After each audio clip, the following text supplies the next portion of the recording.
नमस्कार विद्यार्थी मित्रांनो, आजच्या या व्हिडिओच्या भागामध्ये आपण पृथ्वीचं ताप संतुलन हा भाग आपण या ठिकाणी पाहणार आहोत.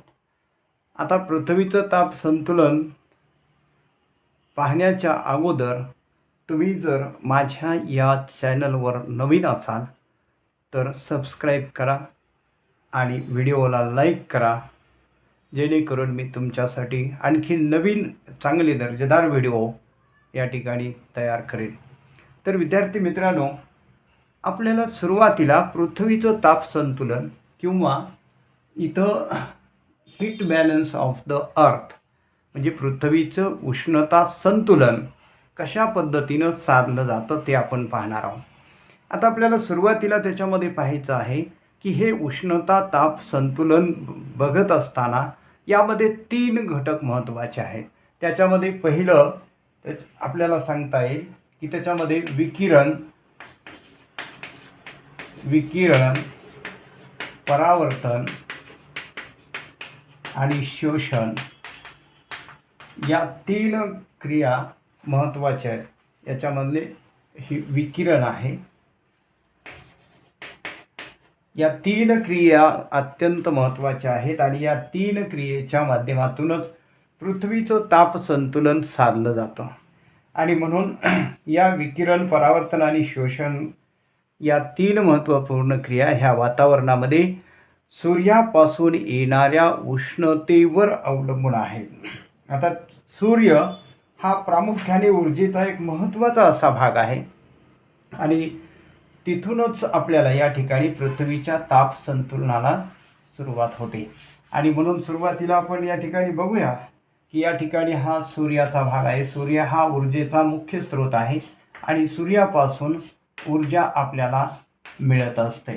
आता सूर्यापासून येणारी जी ऊर्जा आहे ही ऊर्जा प्रामुख्याने लघु लहरीच्या द्वारे म्हणजे सूर्यापासून पृथ्वीवर येणारी ऊर्जा आहे ती लघु लहरीच्या साहाय्याने येते. आणि ही ऊर्जा लघु लहरीच्या साहाय्याने येणारी पृथ्वीकडे ही जर आपण या ठिकाणी 100% गृहीत धरली तर म्हणजे हीच ऊर्जा पृथ्वीवर येणारी 100% आहे असं आपण या ठिकाणी मानलं तर आपल्याला या ठिकाणी आपण पुढील पद्धतीनं तिचं कसं या ठिकाणी वितरण होतं तो भाग आपल्याला या ठिकाणी बघायचा आहे. आता या ठिकाणी आपल्याला खाली पृथ्वीकडे येत असताना इथे वातावरणामध्ये पृथ्वीच्या जवळ आल्यानंतर हा वातावरणाचा थर इथं आहे. हा वातावरणाचा वरचा थर आहे. वातावरणाचा वरचा थर आहे, वरील थर.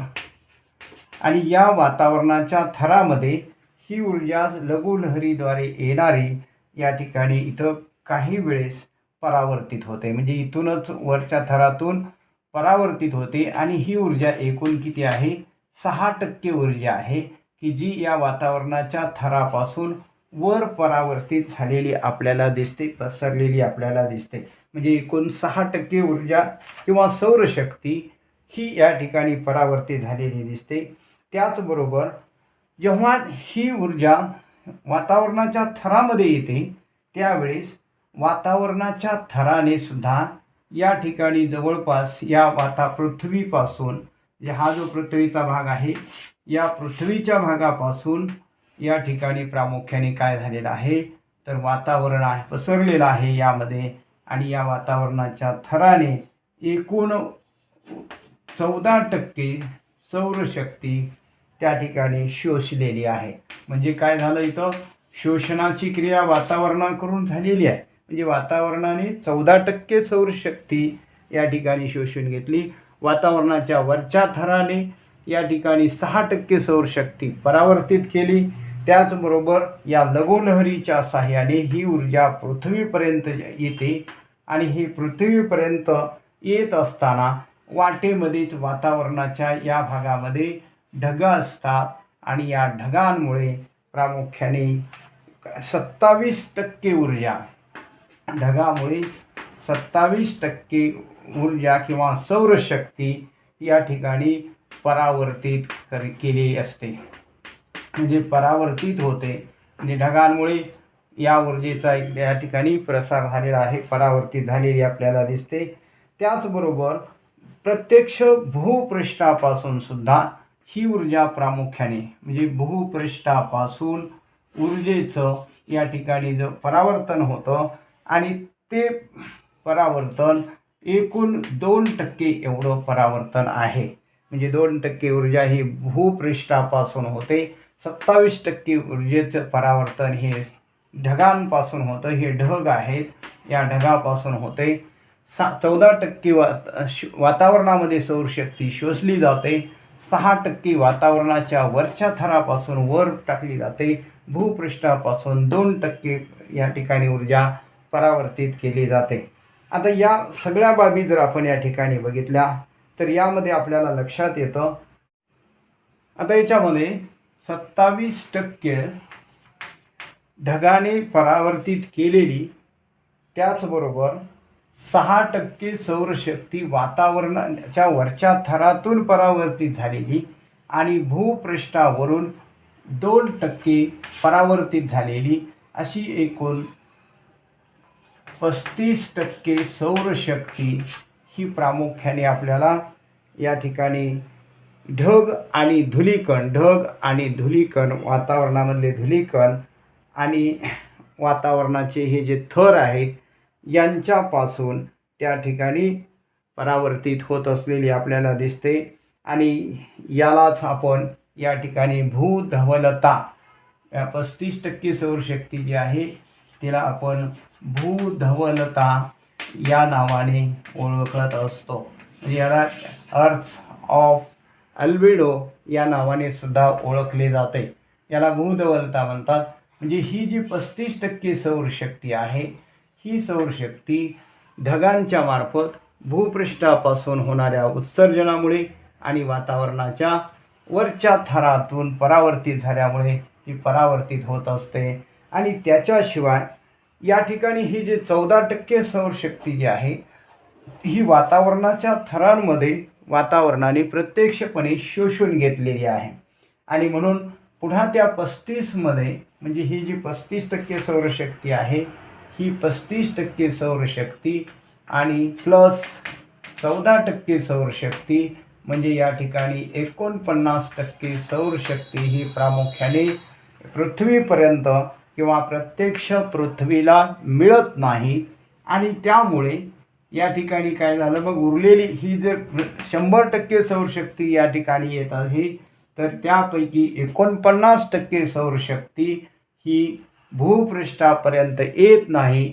म्हणजेच या ठिकाणी 100% मायनस 49 बरोबर या ठिकाणी 51% सौरशक्ती मात्र भूपृष्ठाला मिळत असते.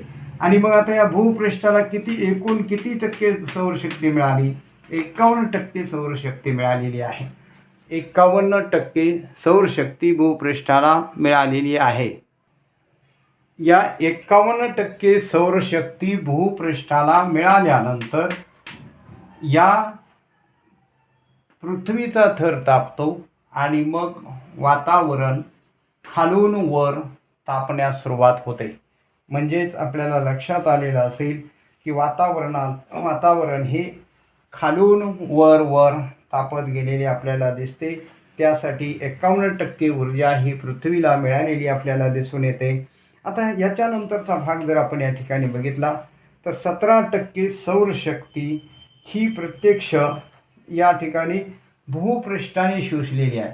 म्हणजे इथं आपण जर बघितलं तर भूपृष्ठाने एकूण 17% सौरशक्ती शोषलेली आहे, म्हणजे शोषण झालेलं आहे. आणि 34% सौरशक्ती सूर्यापासून आलेली ही प्रामुख्याने प्रत्यक्ष सूर्यप्रकाशाच्या स्वरूपात मिळालेली आहे. म्हणजे 34 आणि 17 या ठिकाणी 51% म्हणजे या ठिकाणी ही सौरशक्ती अशा पद्धतीनं पृथ्वीला मिळालेली आहे. आता हा भाग आपल्याला तिथं लक्षात आला.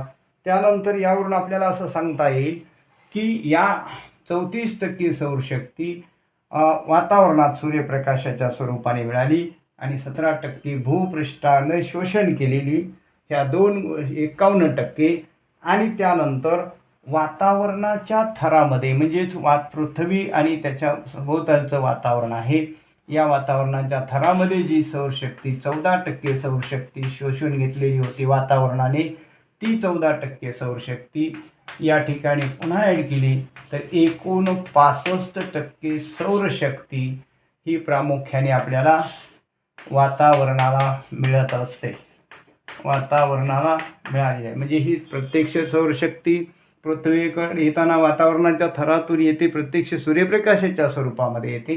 त्याचबरोबर 17% भूपृष्ठाला मिळत असते. म्हणजे भूपृष्ठ इथं तापल्यानंतर या ठिकाणी वातावरणाचे थर खालून वर तापत जातात. म्हणजे 34 + 17 आणि प्रत्यक्ष वातावरणानं 14% शोषून घेतलेली होती, ती 14% सौरशक्ती म्हणजेच 34 + 17 + 14 या ठिकाणी 65% सौरशक्ती कुठं भेटलेली आहे तर या वातावरणाच्या थराला भेटलेली आहे. म्हणजे वातावरणाच्या थराला एकूण वातावरणाला मिळालेली एकूण सौरशक्ती 65% एवढी आहे. म्हणजे प्रत्यक्ष वातावरणाला 65% सौरशक्ती प्राप्त झालेली आपल्याला दिसते. याचं वितरण आपण या ठिकाणी जर बघितलं विवरण तर आपल्याला लक्षात येईल की ही सगळी सौरशक्ती सूर्यापासून येणाऱ्या लघुलहरीच्या द्वारे आपल्याला या ठिकाणी आलेली पाहायला भेटते आणि तिचं विभाजन आपल्याला खालीलप्रमाणे करता येते. आता हे विभाजन करत असताना आपल्याला पहिला मुद्दा तिथं लक्षात घेता येईल की सौरशक्तीचे त्याच्यामध्ये मध्ये सौरशक्तीचे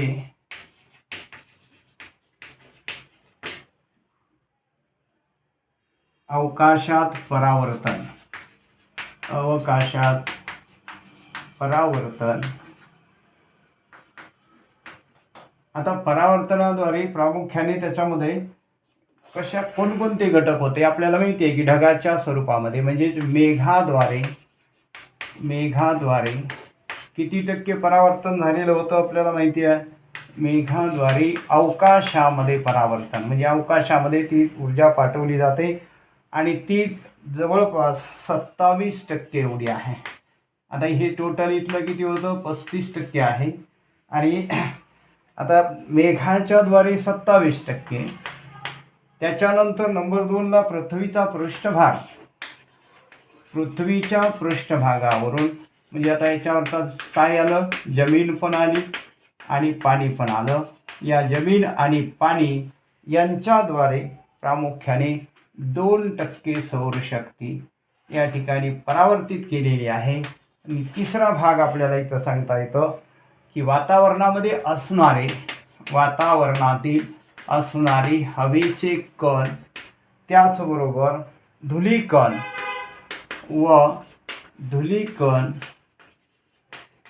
यांच्याद्वारे विकिरण क्रियेने म्हणजे विकरण झालेलं म्हणजे ते अवकाशामध्ये वरच्या वातावरणाच्या वरच्या थरापासूनच ती अवकाशात पाठवले गेलेली होते. म्हणजे विकिरण क्रिया आहे आणि याच्यापासून 6% म्हणजे ही टोटल 27 आणि 6 म्हणजेच 27 + 2 + 6 बरोबर 35% ही सौरशक्ती आपल्याला तिथे या ठिकाणी अवकाशामध्ये परावर्तित केलेली आपल्याला दिसून येते.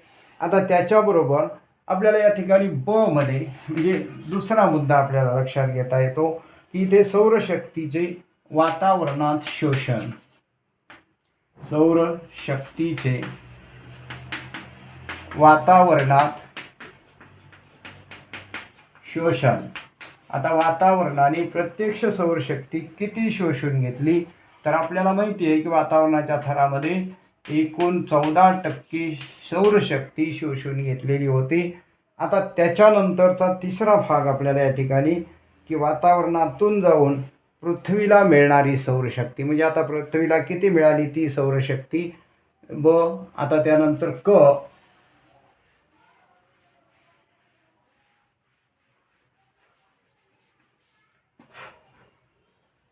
वातावरणातून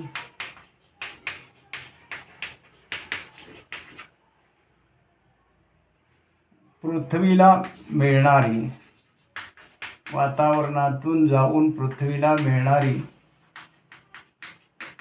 सौरशक्ती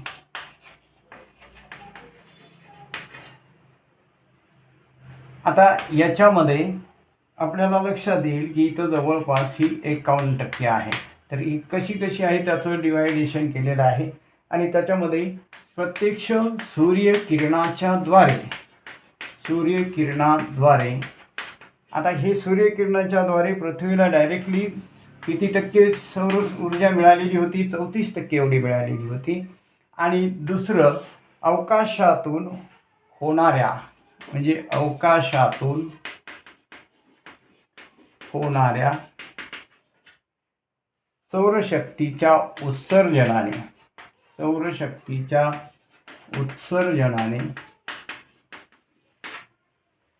त्या ठिकाणी वातावरणामध्ये शोषण झालेलं आहे. ती म्हणजे 17% एवढी सौरशक्ती आहे.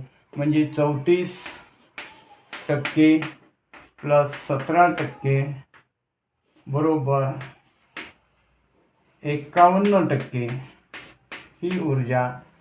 आता त्या अगोदर आपण बघितलं होतं की 35% ऊर्जा आणि 14% ऊर्जा वातावरणाचे प्रत्यक्ष वातावरणाने शोषलेली 14%, त्याचबरोबर अवकाशामध्ये परावर्तन झालेली 35% म्हणजे ढग आणि धुलीकणांच्या मार्फत भूपृष्ठाच्या मार्फत झालेली, म्हणजे या ठिकाणी 5 आणि 5 10, 5 आणि 4 9 1 10 म्हणजे 100% सौरशक्तीचं अशा रीतीने ही सौरशक्ती पृथ्वीकडे येत असलेली आपल्याला दिसते.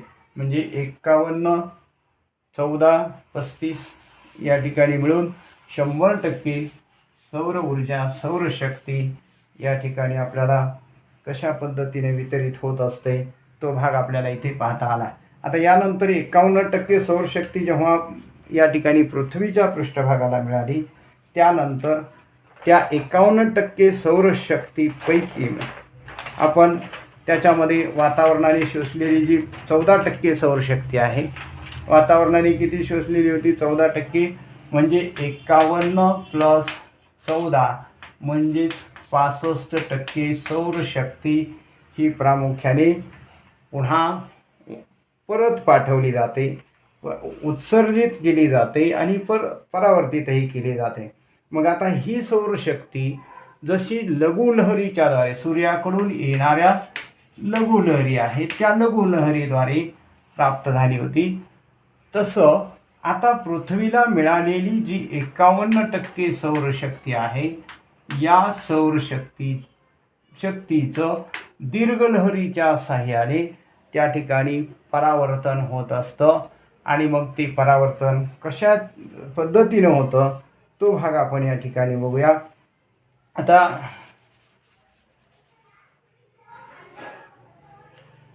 65% सौरशक्तीचं उत्सर्जित आणि परावर्तित केलेली आहे. आता ही सौरशक्ती दीर्घलहरीच्याद्वारे अवकाशामध्ये परत पाठवली जाते आणि वातावरणाचा समतोल राखला जातो किंवा तापमानाचा समतोल राखला जातो. आणि या समतोलालाच आपण या ठिकाणी काय म्हणत असतो? भूमीचे उष्णता संतुलन.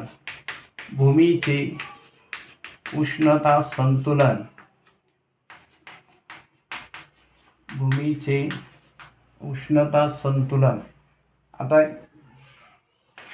हा मुद्दा इथं या ठिकाणी महत्त्वाचा आहे. आता 65% जी आली होती ती तशीच परत पाठवलेली आहे आणि म्हणून तिथं समतोल साधलेला आहे. आलेली उष्णता पृथ्वीवर तशीच साचून राहिलेली नाही, ती पृथ्वी पृष्ठभागाकडून आणि वातावरणाकडून ती परत अवकाशामध्ये पाठवलेली आहे. म्हणजे आली लघुलहरीच्याद्वारे 65% मिळाली होती, ती पण त्या ठिकाणी आपण दीर्घलहरीच्याद्वारे अवकाशामध्ये कशी पाठवली गेली तोही भाग आपण या ठिकाणी बघितला. त्याचं विवरण आपण थोडक्यामध्ये घेऊया. आता या ठिकाणी आपल्याला लक्षात घेता येईल की पृथ्वीला मिळालेली एकूण 51% उष्णता आता ती अवकाशात कशी पाठवली त्याची वर्गवारी आपण या ठिकाणी करूया. हा या ठिकाणी पृथ्वीचा भाग आहे समजा, आणि या पृथ्वी पृष्ठभागापासून अवकाशामध्ये आपल्याला या ठिकाणी ही ऊर्जा कशी परावर्तित केली, उत्सर्जित केली ते आपल्याला बघायचं आहे. आता एकूण 23% ऊर्जा ही प्रामुख्याने भूपृष्ठापासून म्हणजे जमिनीच्या या भूभागापासून काय होते, उत्सर्जित केली जाते. भूपृष्ठापासून उत्सर्जित 23% ऊर्जा आहे. आणि ही ऊर्जा या ठिकाणी उत्सर्जित होत असताना प्रामुख्याने वातावरणाच्या या थरामध्ये प्रामुख्याने इथं शोषण केलं जातं. म्हणजे एकूण शोषली जाणारी ऊर्जा म्हणजे अवकाशामध्ये परावर्तित उत्सर्जित होत असताना वातावरण एकूण 6% ऊर्जा शोषण करून घेतं. म्हणजे त्या ऊर्जेचं शोषण होतं आणि बाकीची जी ऊर्जा आहे ती ऊर्जा डायरेक्ट अवकाशामध्ये पाठवली जाते. म्हणजे 23मधून 6% गेले. या ठिकाणी 17% ऊर्जा ही प्रत्यक्ष उत्सर्जनाने अवकाशाला मिळालेली आहे. म्हणजे किती टक्के ऊर्जा मिळाली अवकाशाला परत पाठवली गेली, 17% ऊर्जा अवकाशाला पाठवलेली आहे. 6% उत्सर्जित करताना वातावरणामध्ये शोषण केलेले आहे 6% ऊर्जेचं. आता हा एक भाग इथं झाला. त्याच्यानंतर अभिसरण क्रियेने वातावरणाला मिळालेली उष्णता. आता इथं आपण बघितलं तर अभिसरण क्रियेने, आता इथे अभिसरण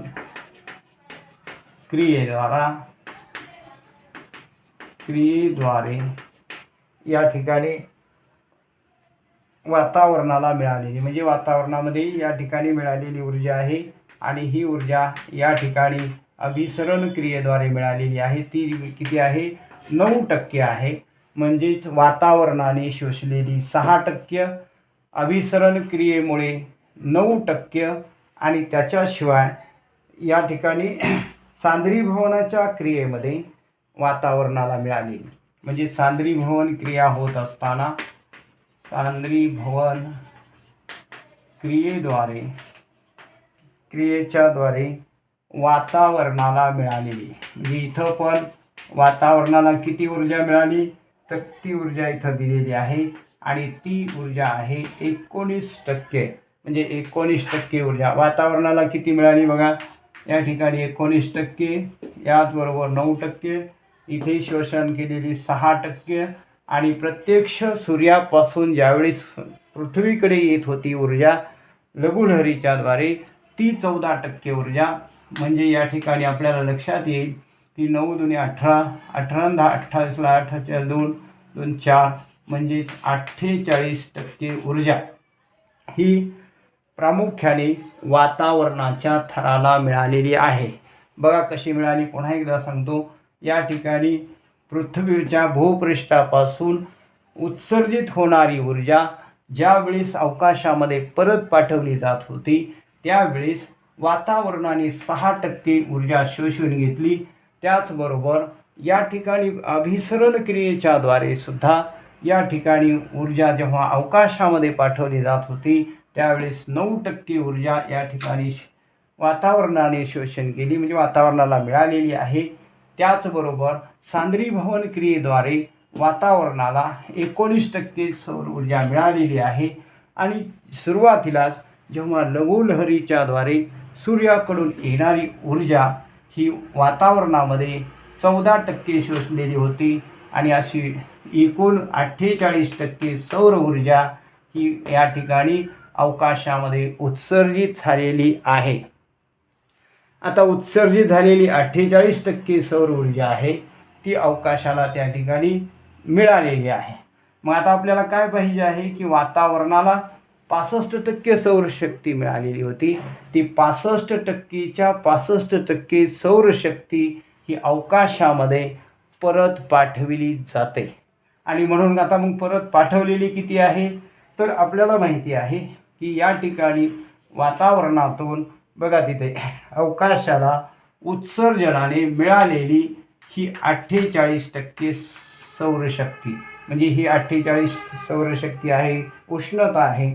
आणि 17% अवकाशामध्ये टाकलेली 17% ऊर्जा आहे. म्हणजे 48 अधिक 17 म्हणजेच या ठिकाणी 65% ऊर्जा या ठिकाणी अवकाशामध्ये उत्सर्जित केलेली आहे, परावर्तित केलेली आपल्याला दिसून येते.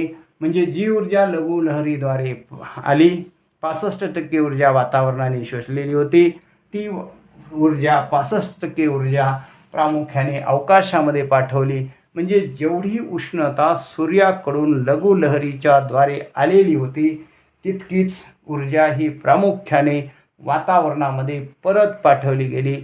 आणि म्हणून जेवढी पृथ्वीला उष्णता मिळाली, तेवढी उष्णता पृथ्वीपासून ती अवकाशामध्ये परत पाठवलेली आहे.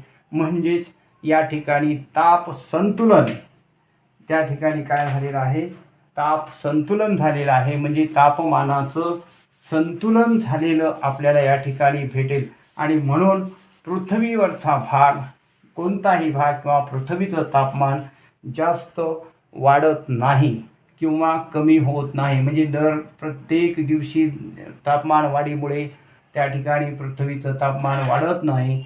म्हणजे सरासरीपेक्षा जेवढी मिळालेली ऊर्जा होती, तेवढीच ऊर्जा परत पाठवलेली आहे. आणि म्हणून इथं काय झालेलं आहे, तर तापमानाचं संतुलन या ठिकाणी झालेलं आपल्याला पाहायला मिळते. आणि जर तापमानाचं संतुलन झालेलं नसतं, तर पृथ्वीचं तापमान प्रचंड प्रमाणामध्ये वाढलं असतं आणि त्याचा परिणाम आपल्याला संपूर्ण जीवसृष्टीवर झालेला पाहायला मिळाला असता. आणि म्हणून आता आपल्याला यावरून काही निष्कर्ष याच्या ठिकाणी काढता येतो.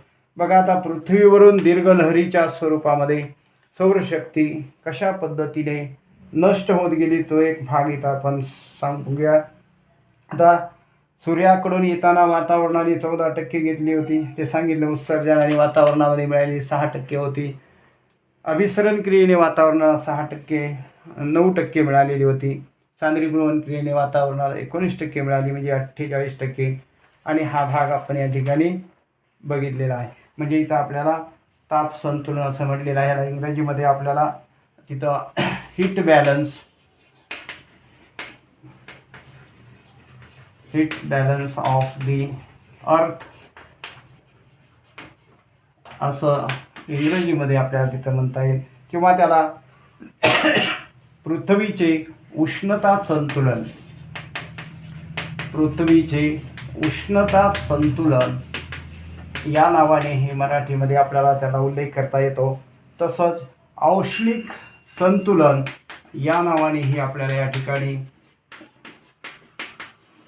म्हणता येईल. म्हणजे औष्णिक संतुलन असो, पृथ्वीचं उष्णता संतुलन असो, हीट बॅलन्स ऑफ दी अर्थ असो, तापमान संतुलन किंवा ताप संतुलन असो, अशा कोणत्याही नावाने आपल्याला या ठिकाणी याचा उल्लेख करता येतो.